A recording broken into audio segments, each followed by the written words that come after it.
saat sekarang ini. Yang terhormat Ibu Kepala Sekolah selaku CGP Angkatan 10, yang terhormat Ibu Kepala Sekolah PTD SDN 06 Kubang, seterusnya kepada ibu-ibu majelis guru yang kami banggakan. Baiklah, saya sebagai protokol, selanjutnya marilah sama-sama kita minta arahan dari kepala sekolah kita kepada ibu, kami persilakan.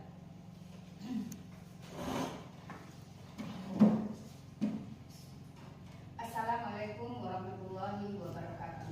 Waalaikumsalam warahmatullahi wabarakatuh. Alhamdulillahirabbil alamin. Wassalatu wassalamu ala asrofil anbiya'i wal mursalin wa ala alihi wa sahbihi rasulillahi ajma'in. Asyhadu an la ilaha illallah wa asyhadu anna Muhammadar rasulullah la nabiyya ba'da amma ba'du. Yang sama kita hormati Ibu Kepala Sekolah selaku CGP Angkatan 10 di UPTD SD Negeri 06 Kubang. Selanjutnya Ibu Majelis Guru yang kita banggakan, dengan mengucapkan syukur alhamdulillahirabbil alamin, berkat rahmat dan karunia-Nya sehingga pada siang hari ini kita telah dapat berkumpul di ruangan ini dalam rangka untuk mendiskusikan tentang aksi nyata sehubungan dengan budaya positif yang nantinya akan disajikan oleh Ibu CGP kita. Selanjutnya, salawat beriring salam tidak bosannya kita kirimkan kepada junjungan kita Nabi besar Muhammad Sallallahu Alaihi Wasallam. Allahumma sholli ala Muhammad wa ala ali Muhammad, yang beliau telah bersusah payah menegakkan hadis Islam di muka bumi ini. Selanjutnya, tidak memperpanjang mukadimah, baiklah. Pada siang hari ini yang mana CGP kita akan menyajikan tentang aksi nyata sehubungan dengan budaya positif. Kita tahu yang budaya positif adalah mungkin sehubungan dengan nilai-nilai yang baik, sehubungan dengan keyakinan dan kebiasaan-kebiasaan yang baik yang nantinya akan diterapkan di sekolah kita ini.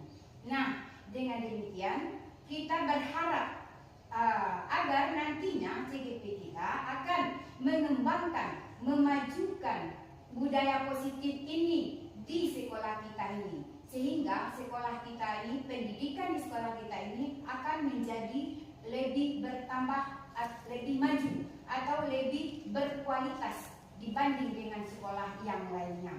Karena kita di sekolah kita ini sudah ada CGP yang mengembangkan budaya positif tersebut. Nah, dengan demikian harapan kita mudah-mudahan ke depannya akan terlaksana.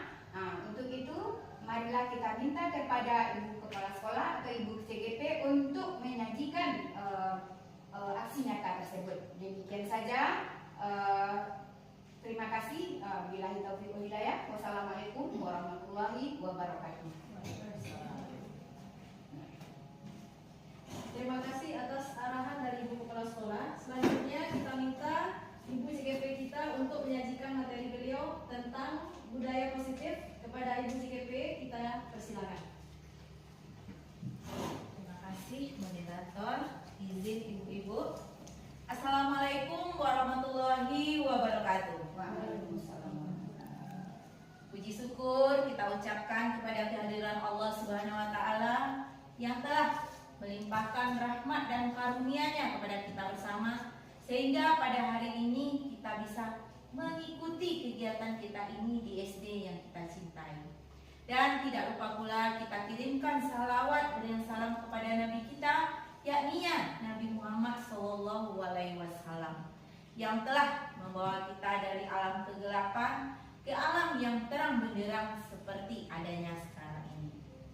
Tidak memperpanjang mukadimah, pertamanya saya ucapkan terima kasih kepada Ibu Kepala Sekolah, kemudian kepada rekan-rekan guru yang telah memberikan dukungan kepada saya CGP Angkatan 10 untuk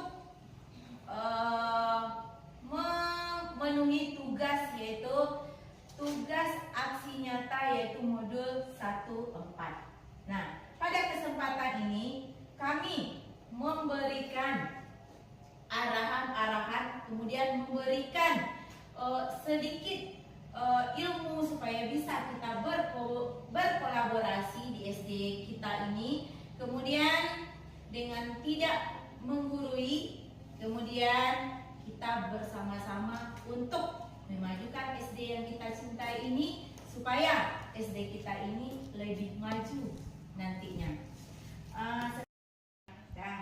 Baiklah, sekarang kita mulai, kita lihat bagaimana yang budaya positif.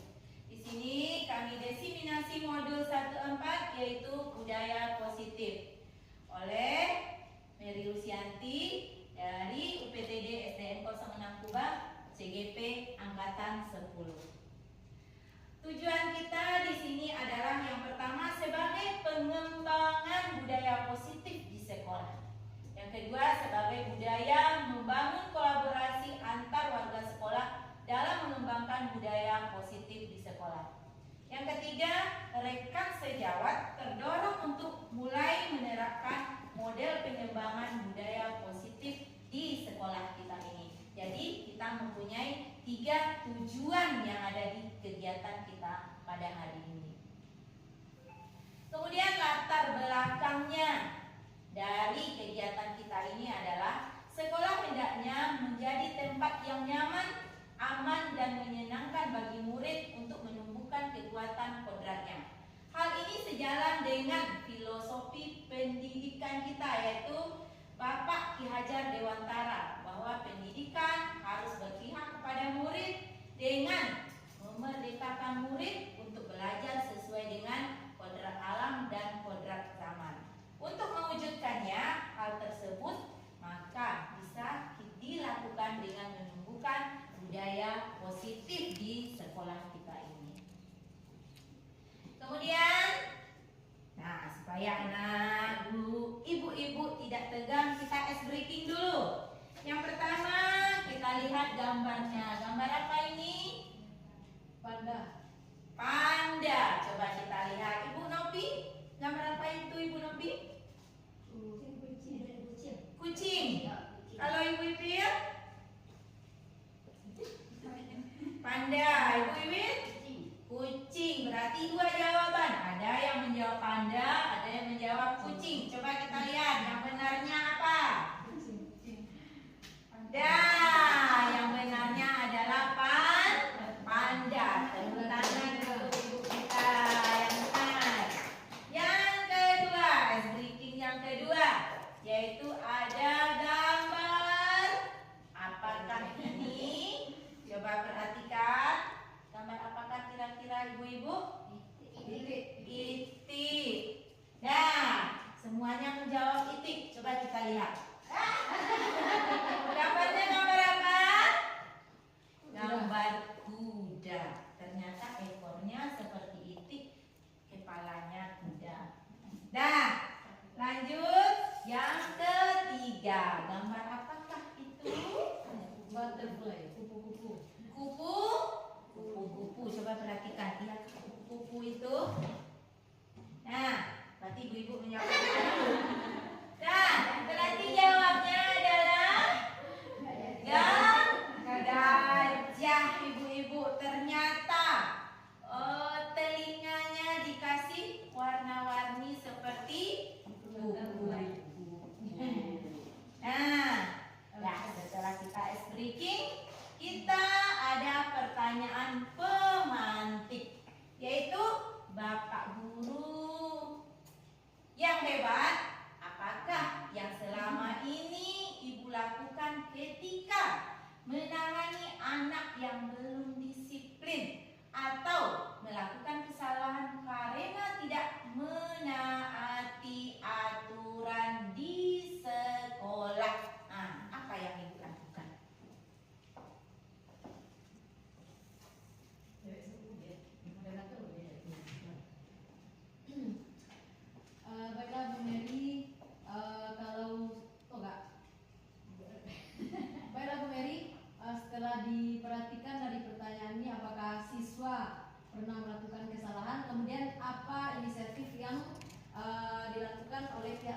atau guru.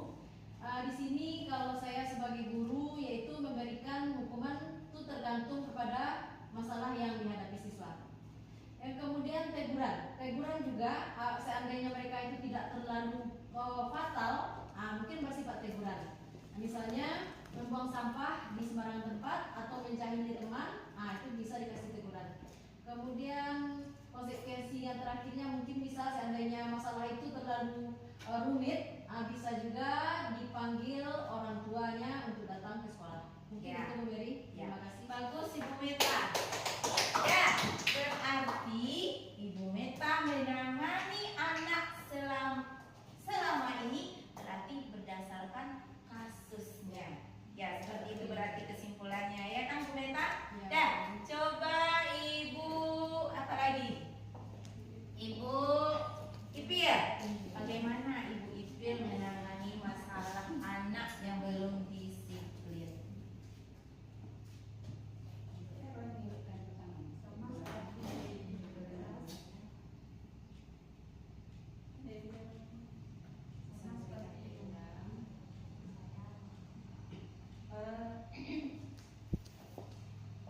Baiklah, saya akan menanggapi mengenai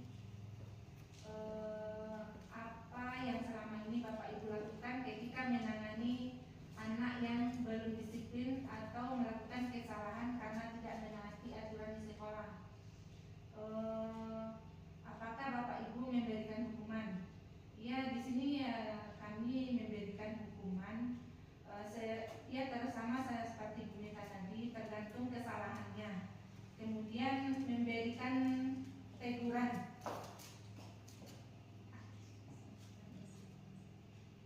Sesuai dengan kasus anak tersebut. Ya, dan terima kasih Ibu Ipil tanggapannya. Berarti di sini juga sama dengan Ibu Meta, kita melihat apa kesalahan dari anak. Dari situlah kita bisa memilah-milah hukumannya atau konsekuensinya atau teguran yang kita kasih kepada siswa-siswi kita. Nah, coba sekarang kita lanjutkan. Di sini ada konsep inti budaya positif.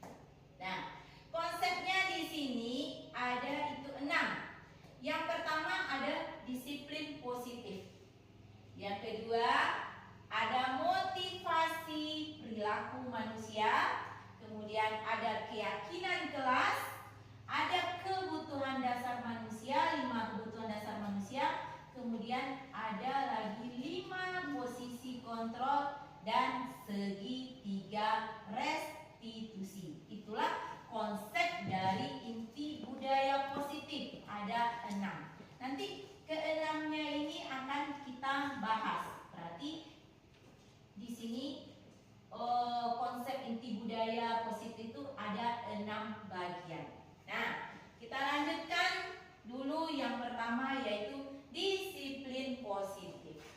Disiplin itu berasal dari kata disiplina yang artinya belajar. Disiplin mengacu pada disiplin diri yang memiliki tanggung jawab terhadap apa yang dilakukan berdasarkan nilai-nilai keyakinannya. Disiplin positif merupakan salah satu cara penerapan disiplin yang bertujuan untuk menumbuhkan kesadaran serta memberdayakan peserta didik tanpa imbalan penghargaan atau reward, ancaman atau hukuman. Sebagai pendidik, tujuan kita adalah menciptakan peserta didik yang memiliki disiplin diri, sehingga mereka berperilaku mengacu kepada nilai-nilai kebajikan universal dan memiliki motivasi intrinsik dalam perubahan perilaku ke arah yang lebih baik. Berarti di sini kita menerapkan budaya disiplin positif yang pertamanya, supaya siswa-siswi kita atau anak didik kita berperilaku kepada mengacu kepada nilai-nilai kebajikan universalnya dan memiliki motivasi dan intrinsik dalam perubahan perilakunya kepada arah yang lebih baik. Berarti kita pertama pertama kali dulu menerapkan disiplin positif. Dan kita lanjutkan yang kedua. Ada nilai-nilai kebajikan universalnya di disiplin positif tadi. Nah, apa itu? Nilai-nilai kebajikan adalah sifat-sifat manusia yang merupakan tujuan mulia yang ingin dicapai setiap individu. Nilai-nilai tersebut bersifat universal dan lintas bahasa, suku bangsa, agama maupun latar belakang. Berarti nilai-nilai kebajikannya dipengaruhi. Kemudian setiap perilaku atau perbuatan memiliki suatu tujuan. Yang kedua, dengan mengaitkan nilai-nilai kebajikan yang diyakini seseorang, maka motivasi intrinsiknya akan terbangun sehingga menggerakkan motivasi dalam untuk dapat mencapai tujuan mulia yang diinginkan. Yang ketiga yaitu nilai-nilai kebajikan yang ingin dicapai oleh setiap anak Indonesia yang kita kenal dengan profil pelajar Pancasila, yaitu pertama, beriman dan bertakwa kepada Tuhan Yang Maha Esa, berakhlak mulia, mandiri, bernalar kritis, berbinekaan global, bergotong royong, dan kreatif. Nah, kemudian kita lanjutkan yang kedua yaitu motivasi perilaku manusia. Di sini ada perilaku manusia yaitu untuk menghindari ketidaknyamanan atau hukuman. Itu berhubungan motivasi ekstrinsiknya dengan untuk mendapatkan imbalan atau penghargaan dari orang lain. Berarti ini saling berhubungan untuk menghindari kenyamanan atau hukuman dan untuk mendapatkan imbalan atau penghargaan dari orang lain. Serta motivasi intrinsiknya lagi untuk menjadikan orang yang mereka inginkan dan menghargai diri sendiri dengan nilai-nilai yang mereka percaya. Nah, perbedaan hukuman dan konsekuensi. Berarti di sini kita kadang-kadang kita sama aja hukuman dengan konsekuensi. Nah, di sini kita lihat apa bedanya antara hukum dengan konsekuensi. Hukum adalah sesuatu yang menyakitkan harus terjadi. Nah, sesuatu yang menyakitkan berarti kita memberi hukuman kepada anak. Misalnya, anak terlambat, kita berikan hukuman untuk berdiri di depan kelas. Itu adalah sesuatu yang menyakitkan yang akan terjadi pada diri siswa kita. Nah, nanti akan kita bahas. Kemudian yang konsekuensinya sesuatu yang harus terjadi. Berarti walaupun dia tidak ikhlas, tetapi dia harus menjalankan hukuman tersebut. Kemudian hukuman lagi membuat anak sakit atau sakit fisik maupun hatinya untuk jangka waktu yang lama. Berarti siswa tersebut kita hukum itu akan merasa sakit di hatinya sampai kapanpun dia akan ingat itu yang hukuman.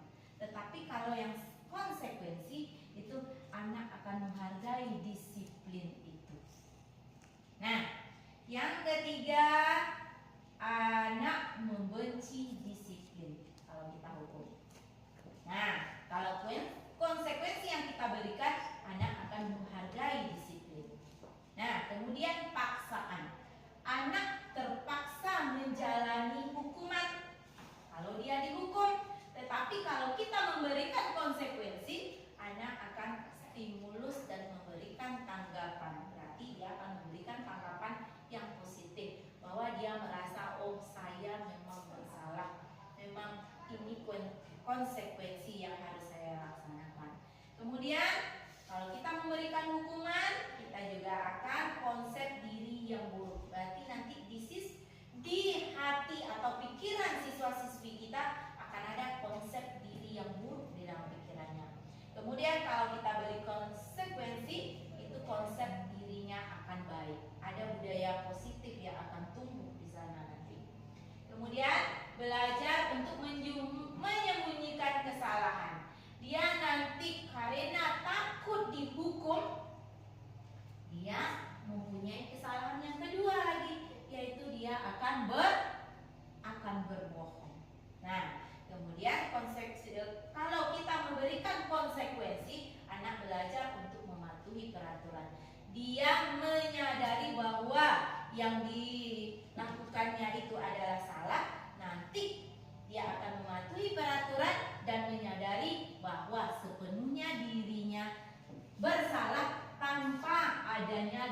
berpikiran atau hal konsep yang buruk di dalam pikirannya. Kemudian yang terakhir itu ada rasa marah, rasa bersalah, dipermalukan, merasa tidak dihargai. Nanti kalau anak kita hukum, rasa itu akan tumbuh. Tetapi kalau konsekuensi yang akan kita berikan, anak akan kehilangan hak, dibuat tidak nyaman, merasa diasingkan untuk sementara. Ya, siswa-siswi kita cuma merasakan seperti itu. Berarti menurut Bapak Ibu, apakah berbeda antara kata hukum dengan konsekuensi? Apa berbeda? Berbeda. Ya, berbeda. Berarti kita lebih baik memberikan konsekuensi daripada memberikan hukuman. Jadi dari sinilah kita mulai berpikir bahwa kita harus memberikan konsekuensi. Yang selama ini mungkin bagi diri saya juga seperti itu, kita hanya bisa menghukum anak. Tetapi kita tidak memikirkan, kita menghukum anak untuk menegakkan disiplin, tapi kita tidak memikirkan bagaimana akibatnya dari kita memberikan hukuman kepada siswa-siswi kita. Berarti di sini sudah bisa kita dalami antara kata hukum dengan konsekuensi. Dari sinilah kita nantinya memberikan konsekuensi lagi kepada siswa-siswi kita. Berarti kita bisa merubah paradigma kita di SD 06 Kubang ini. Nah, kemudian lanjut dengan kebutuhan dasar manusia. Kebutuhan dasar manusia adalah segala sesuatu yang kita lakukan untuk mendapatkan apa yang kita inginkan. Seluruh tindakan yang kita lakukan memiliki tujuan tertentu, dan semua usaha terbaik yang kita lakukan adalah dalam rangka agar kebutuhan dasar kita terpenuhi dengan baik. Jadi di sini kita berusaha untuk memenuhi kebutuhan dasar kita sebagai manusia. Nah, 5 kebutuhan dasar manusia. Yang pertama yaitu kebutuhan kita untuk bertahan hidup. Yang kedua, kita butuh kasih sayang dan rasa terima kasih. Yang ketiga, kita butuh penguasaan. Keempat, kita butuh kebebasan. Tapi kebebasan dalam arti apa? Kemudian yang kelima ada kita butuh kesenangan. Yang pertama, bertahan hidup. Kita butuh makan, pakaian, tempat tinggal, keamanan, dan kesehatan. Kemudian untuk kasih sayang dan rasa terima kasih, rasa terima dan rasa peduli, berbagi, bekerja sama, itulah menjadi bagian dari kebutuhan kita dalam hidup berkelompok. Kemudian lanjut yang ketiga, penguasaan, yaitu penguasaan harga diri, keinginan untuk dianggap, memimpin, berprestasi, diakui, dan didengar.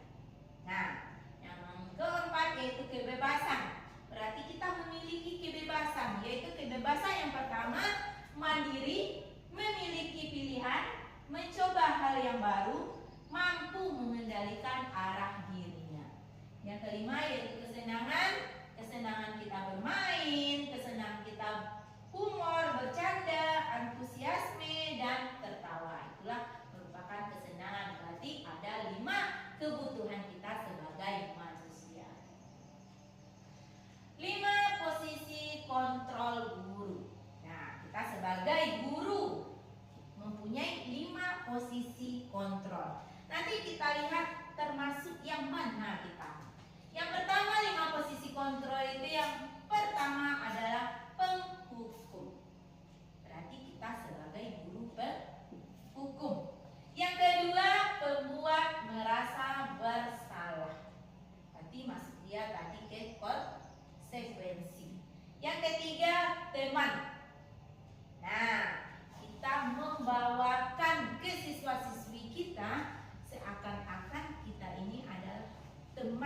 sebayanya. Membawakan diri kita sebagai guru, sebagai teman sebayanya. Kemudian sebagai pemantau. Berarti memantau, kita melihat-lihat bagaimana siswa-siswi kita berperilaku. Kemudian sebagai manajer. Nanti sebagai manajer kita yang mengarahkan anak. Nah, termasuk posisi yang manakah ibu-ibu di sini? Nah, yang pertama sebagai penghukum. Nah, guru tipe ini biasanya sangat percaya bahwa hanya ada satu cara agar pembelajaran itu berhasil, yaitu cara yang ia tempuh dengan memberikan hukuman tanpa memberi kesempatan pada siswa untuk menyampaikan pendapat. Berarti yang berbicara cuma gurunya saja tanpa mendengarkan siswa-siswinya. Berarti tidak ada umpan balik antara guru dengan siswa. Adapun beberapa cirinya yaitu bernada tinggi, mata melotot, kemudian jari menunjuk. Nah, itu ciri-ciri dari guru penghukum. Kemudian konsekuensi logisnya. Anak didik kita akan merasa tertekan. Kadang-kadang dia merasa tertekan di sekolah, kadang-kadang dia akan menjadi malas. Ya ada, menjadi malas pergi sekolah deh. Besok pagi pergi sekolah lagi dia akan menjadi malas, sebab dia malas untuk bertemu dengan gurunya. Dia akan merasa akan selalu dihukum oleh gurunya. Kemudian marah, bahkan menimbulkan ketidakpercayaan diri pada anak tersebut. Jadi siswa-siswi kita tidak merasa percaya diri sebab dia selalu kena hukum. Dan itulah kalau tipe guru sebagai penghukum. Kemudian yang kedua, tipe guru pembuat merasa bersalah. Guru tipe ini biasanya akan bersuara lebih lembut, bahkan menciptakan suasana hening yang membuat orang lain merasa tidak nyaman, merasa bersalah, atau rendah diri. Nah, ciri-cirinya adalah nada suara memelas, berarti halus nada suara gurunya. Kemudian sedih dan lesu. Nah, itu ciri-cirinya. Kemudian konsekuensi logisnya, murid akan merasa bersalah karena gurunya misalnya diam saja. Oh, guru saya diam, berarti saya ada yang salah. Berarti di dalam diri siswa-siswi itu akan tertanam dia merasa bersalahnya. Kemudian karena telah mengecewakan bapak ibu gurunya, bahkan merasa gagal, dan yang paling berbahaya justru bisa menyakiti diri atau orang lain. Nah, itu kalau membuat merasa bersalah. Kita lanjut yang ketiga, sebagai teman. Guru tipe ini biasanya tidak akan menyakiti murid, namun akan berupaya mengontrol murid melalui pendekatan persuasif. Guru tipe ini menggunakan hubungan baik dan humor untuk mempengaruhi perilaku muridnya. Adapun ciri-cirinya adalah ramah, akrab dengan siswa-siswinya, selalu bercanda dengan siswa-siswinya, kemudian murah senyum. Konsekuensi positifnya ada juga, yaitu murid akan merasa dekat. Nah, itu yang positifnya. Murid akan merasa dekat dan tidak merasa takut dengan gurunya. Kalau konsekuensi negatifnya, murid akan ketergantungan pada guru tersebut dan mengendalikannya, sehingga tidak bisa beradaptasi dengan guru yang lain. Berarti di sini ada sisi positif dan ada sisi negatifnya. Dan kita lanjutkan dengan yang keempat, yaitu sebagai pemantau. Guru tipe ini biasanya sangat mengandalkan penghitungan, catatan, data yang dapat digunakan sebagai bukti perilaku. Sebetulnya tipe ini lebih kepada menunjukkan tanggung jawab sebagai guru dan mengontrol murid. Adapun ciri-cirinya antara lain nadanya datar, bahasa tubuhnya itu formal. Kemudian konsekuensi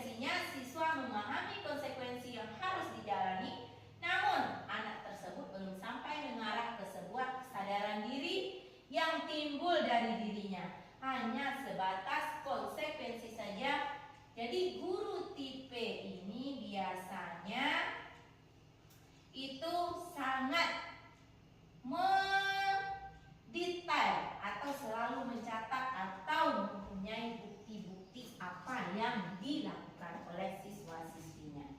Nah, kemudian kita lanjut dengan sebagai manajer.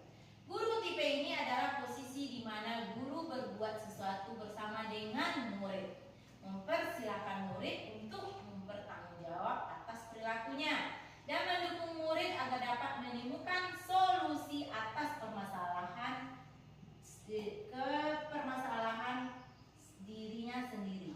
Kemudian adapun ciri-cirinya, nada suara tulus, bahasa tubuh tidak kaku, lebih menghargai murid dan mendekat ke murid. Berarti komplit semuanya.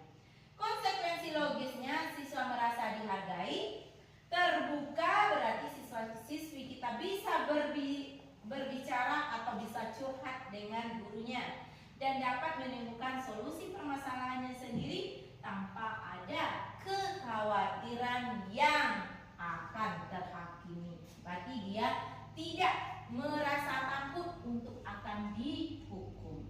Nah,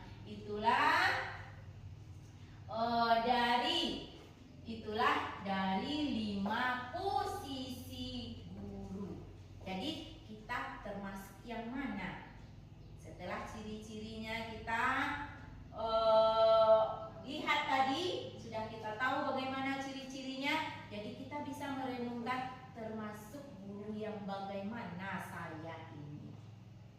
Nah, sekarang kita coba lihat video yang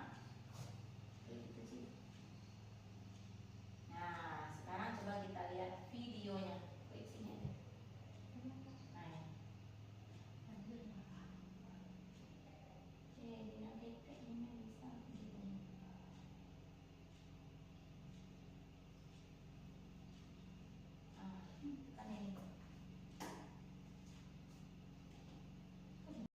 Ibu-ibu, kita saksikan video yang berjudul Terlambat. Dari sini kita bisa nanti melihat pembelajaran apa yang kita dapat dari video yang kita putar ini.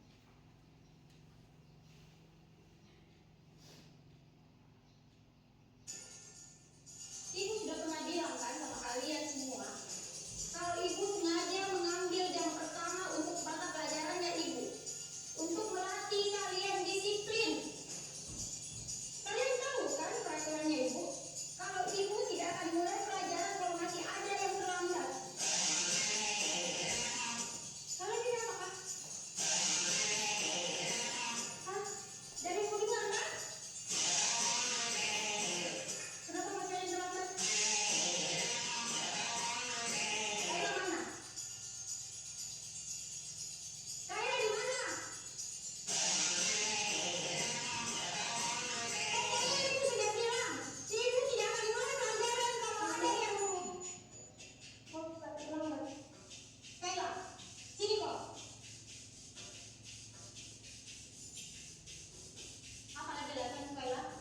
Hah? Ketiduran bukan lagi? Macet kok. Aduh, gini bu. Nonton kok Kayla. Jangan kelok. Gara-gara tahu kita semua masih tidak belajar. Nonton ini, hukum saya bu. Sudah. Jangan lagi yang lempar. Kayla cukup. Tapi ingat kok besok, kalau kau masih terlambat begini, ibu tidak akan mulai pelajaran lagi.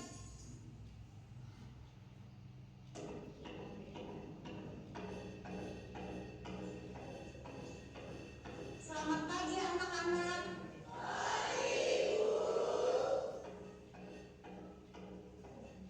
Betul-betul ini kayak lagi. Tidak ada tobat-tobatnya. Kemarin sudah dilempari gara-gara terlambat masuk kelas. Ada yang tahu kemana kayak? Assalamualaikum. Mau buka terlambat? Tidak usah bayar alasannya. Berdiri korban. Sepanjang pelajaran minggu hari ini, kau berdiri terus di depan. Udah terlambat sih.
Nah, jadi dari video kita tadi bisa kita lihat posisi kontrol apakah saya sebagai guru.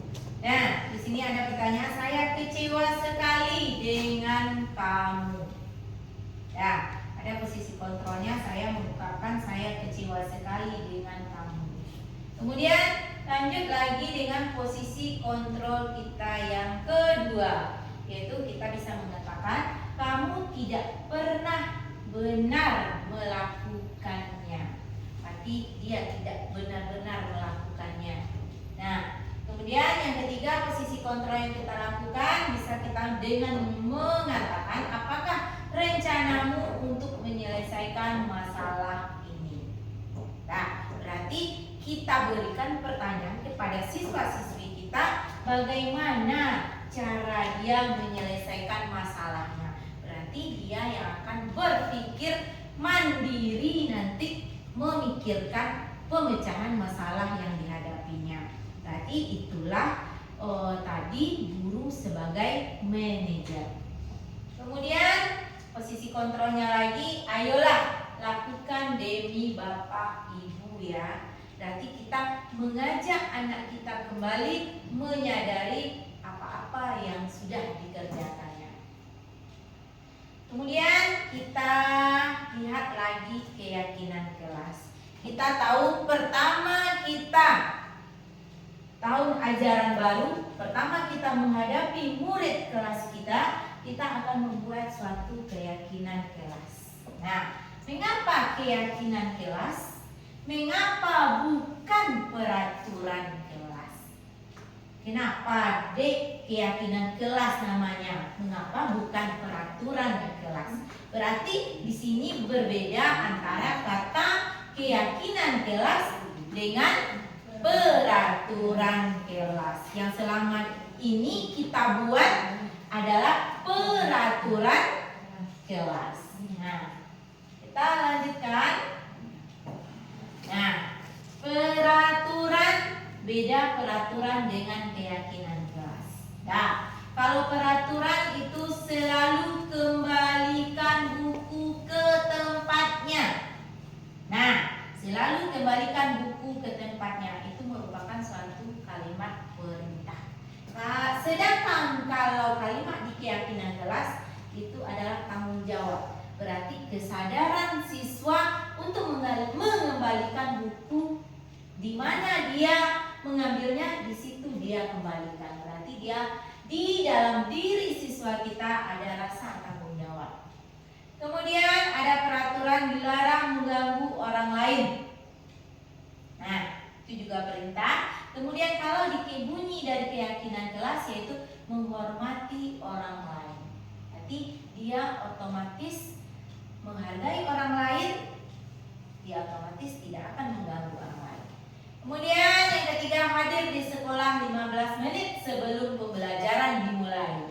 Kalau di keyakinan kelas bahasanya menghormati orang lain dan komitmen. Berarti sudah ada di dalam diri siswa-siswi kita untuk berkomitmen bahwa dirinya harus hadir 15 menit sebelum pembelajaran dimulai. Ya, lanjut, dilarang melakukan kekerasan. Kalau di keyakinan kelas punya keselamatan, menghormati orang lain. Berarti dia menyadari bahwa apapun yang dikerjakannya itu merupakan bisa menghormati orang lain dan bisa menjadikan dirinya selamat. Kemudian lanjut, dilarang menggunakan narkoba.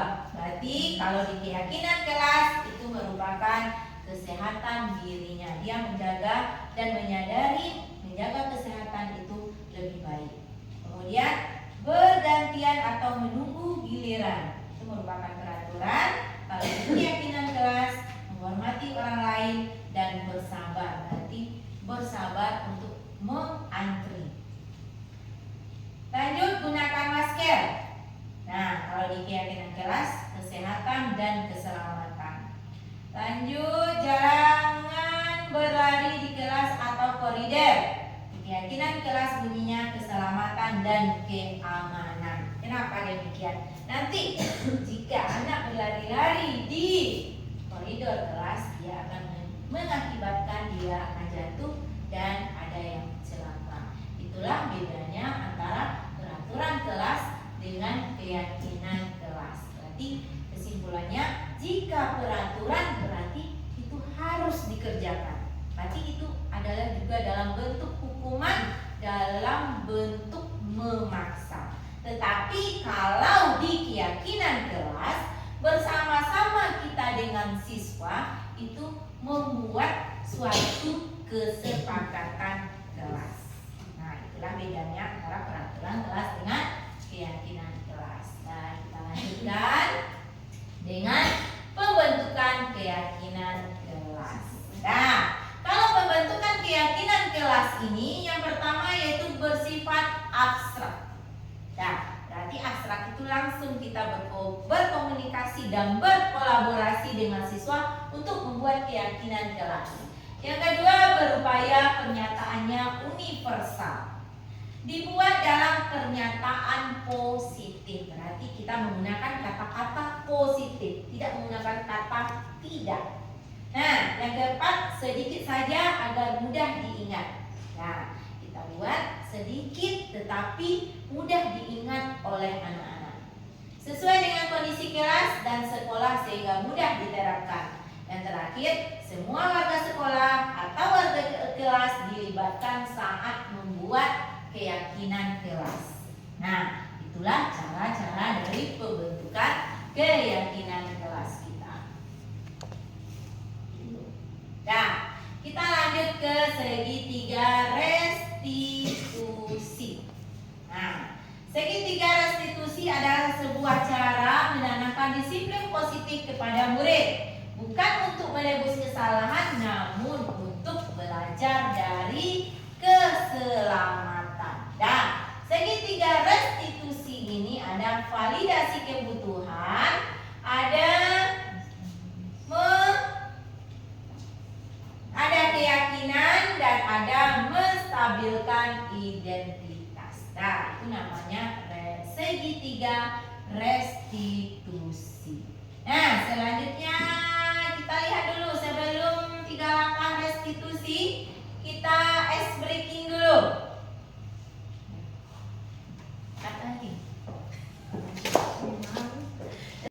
Nah, sebelum kita lanjutkan ibu-ibu, sekarang coba berdiri. Kita untuk mengurangi ngantuk dan menambah semangat kita. Nah, nanti baru kita lanjutkan. Kita ice breaking dulu, kita goyang-goyang dulu. Nah,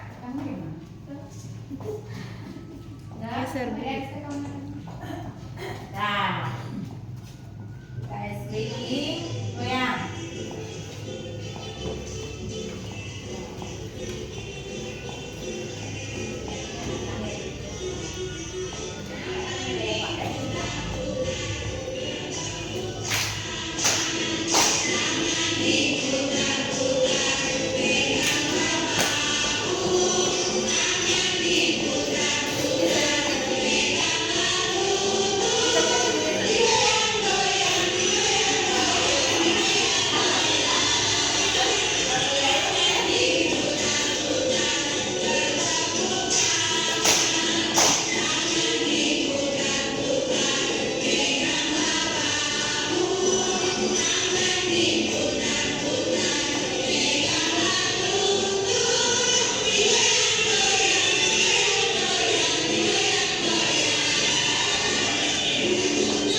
lanjutkan dengan segitiga restitusi.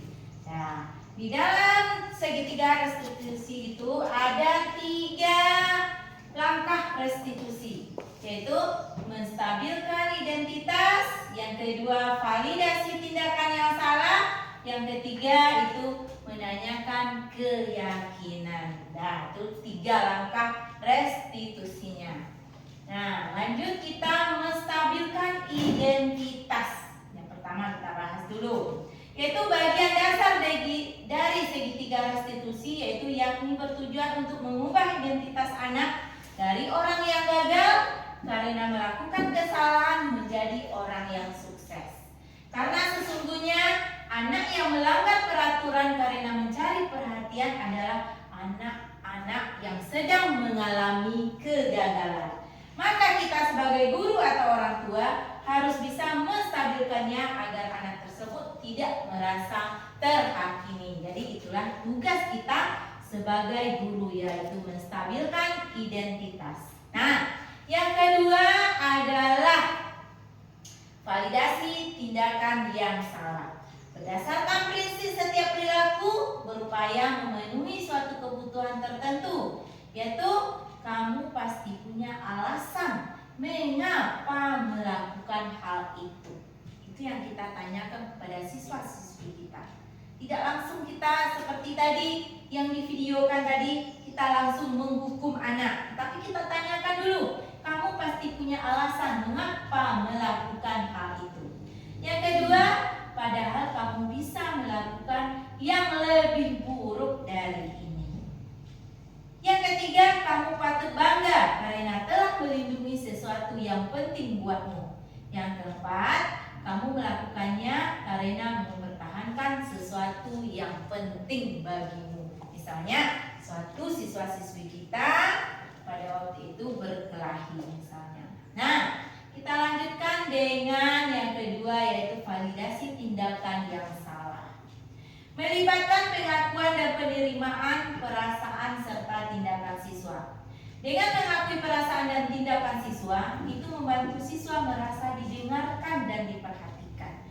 Berarti kita dengarkan siswa-siswi kita dulu. Nah, kita merasa setelah dia bercerita, siswa-siswi kita bercerita, kita merasa apa yang dirasakan oleh siswa-siswi kita ikut merasakannya, seakan-akan seperti itu di hadapan siswa. Kemudian validasi tindakan yang salah juga membantu menciptakan lingkungan yang aman dan terbuka, karena siswa dapat berbicara tanpa merasa takut dihakimi. Jika kita mendengarkan siswa-siswi kita apapun yang dialaminya, dia akan berkata dengan jujur dan selalu curhat dengan gurunya. Nah, validasi tindakan yang salah berdasarkan prinsip setiap perilaku berupaya memenuhi suatu kebutuhannya, yaitu kamu pasti punya alasan mengapa melakukan itu. Kita tanyakan lagi, padahal kamu bisa melakukan yang lebih buruk dari ini ya. Kamu patut bangga karena telah melindungi sesuatu yang penting buatmu. Kamu melakukannya karena mempertahankan sesuatu yang penting bagimu. Itu validasi tindakan yang salahnya. Yang lanjut kita yang ketiga, yaitu menanyakan keyakinan. Pada tahap ini guru dapat menanyakan pada siswa tentang keyakinan kelas atau tentang kehidupan ke depan yang akan diinginkan oleh siswa-siswi kita. Keyakinan kelas ini kita tanyakan ketika anak atau siswa-siswi kita melakukan kesalahan, kita tanyakan keyakinan kelas yang sudah dibuatnya. Nah, kemudian ketika anak sudah menemukan gambaran masa depannya, guru dapat membantu untuk memberi penguatannya. Tujuannya agar siswa tersebut mampu menjelaskan masalah dengan motivasi internal dan bertanggung jawab terhadap apa yang dilakukannya. Berarti anak menyadari apa itu tanggung jawabnya. Nah, menanyakan keyakinan berdasarkan teori kontrolnya, kita juga menanyakan kepada anak, apa keyakinan kelas kita, nak? Nanti dia akan mengingat. Misalnya tidak boleh berkelahi, Bu. video tadi. Tidak boleh terlambat, Bu. Kenapa anak ibu terlambat? Jadi dengan kita bertanya jawab dengan siswa, nanti kita akan menemukan apa penyebabnya dia melanggar keyakinan kelas yang telah dibuat. Yang kedua, nilai-nilai apa yang telah disepakati bersama. Yang ketiga, seperti apa gambaran sebuah kelas yang ideal menurut kamu. Yang keempat, kamu ingin menjadi orang yang seperti apa. Berarti otomatis dengan kita menanyakan kamu ingin menjadi orang yang seperti apa, dia akan berpikir, siswa kita akan berpikir, jadi apa saya, apa cita-cita saya, apa tujuan saya pergi sekolah. Dia akan berpikir dengan sendirinya, nanti dia akan bertanggung jawab dengan dirinya. Apa yang dicita-citakannya, dia akan mencapainya dengan baik. Jadi pada kesempatan ini, sudah kita beberkan atau jabarkan tentang tadi yaitu budaya positif. Nah, semoga dengan penjabaran saya ini, kita sebagai guru bisa merubah kita ke depannya, merubah menjadi guru yang lebih baik, menjadi guru yang diidamkan oleh siswanya, menjadi guru yang tidak menghukum atau menghakimi siswanya. Dengan ini, bersama kesempatan ini, dan saya mengucapkan terima kasih karena Bapak Ibu telah meluangkan waktunya dan memberikan kesempatan kepada saya untuk menjabarkan PPT saya ini, yaitu tentang budaya positif. Sekali lagi saya ucapkan terima kasih. Wabillahi taufiq wal hidayah. Assalamualaikum warahmatullahi wabarakatuh. Waalaikumsalam. Baiklah, Bu Mary, silakan kita sama-sama memberikan aplaus buat Bu Mary terlebih dulu.